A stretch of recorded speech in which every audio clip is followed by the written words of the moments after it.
I'm going to take you through all the cool new features available in version 3.5 of the Recipe Manager. First, let's have a look at this feature of importing cookbooks directly from our website. These are a range of cookbooks that are available at no additional charge. So we've gone to the cookbook library and selected other cookbooks. And now we can see some featured cookbooks. If you drop the list, you can also see categories for a whole range of other cookbooks. But let's download this Fresh and Wild cookbook, which is a sample cookbook of a book that's been published and is available on Amazon.com. So you can see the book is now downloading from our website. And there it is. It's downloaded straight into your copy of the Recipe Manager. No need to add those recipes. Let's have a look back in the cookbook library, and there it is. Another really cool feature in the Recipe Manager 3.5 is the ability to share cookbooks with other people using the Recipe Manager, either on the iPad or on the desktop. And it doesn't matter if they're running the desktop on Windows or Mac. So we've gone into the sharing again, select the sharing tab, and now it can see other applications that are on the same network.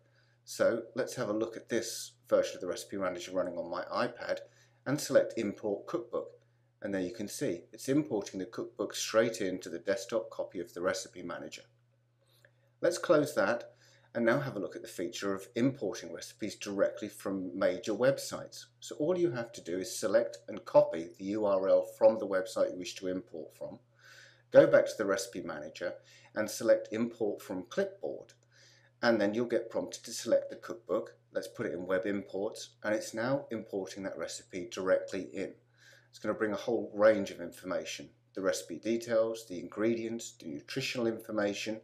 You can see the photograph, the instruction.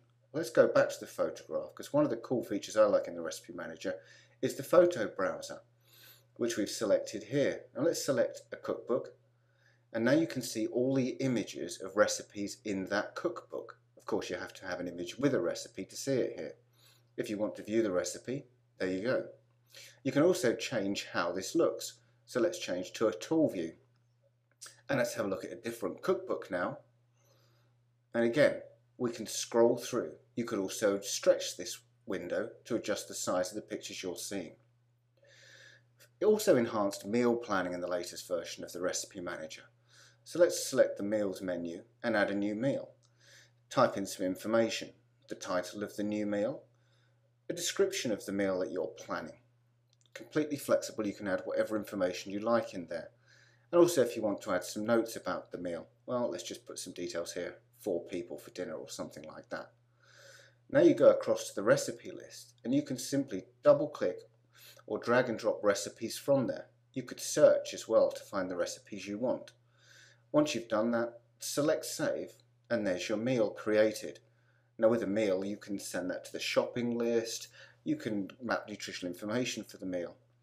But we're going to now schedule that meal. So you'll see the scheduler has changed also in the Recipe Manager version 3.5. Let's add and drag and drop the recipe, the meal plan we've created. Select that we want it for dinner, and then save it. If you just want to add a single recipe, that's fine as well. Select Add, select the recipe, and then drag and drop it on the day you've highlighted, and then select what meal it's for. Saving it again. You can change the view from week, day, month. Also, we've added some new classifications. So you can now rate a recipe on how good you think the recipe is. You can mark its seasonality, and you can also say how difficult you think the recipe is when you prepared it. No, it wasn't that difficult. So let's save those. Now all of these new classifications can be searched on from the advanced searching window, and you'll see if you scroll down that there are the options there to search on them. Preferences have changed in the latest version as well. Going back to importing from URL, let's have a look at this import helpers, and you'll see here a list of all the different websites that we currently support. If you check for updates, then that mapping will be updated and you'll find even more websites.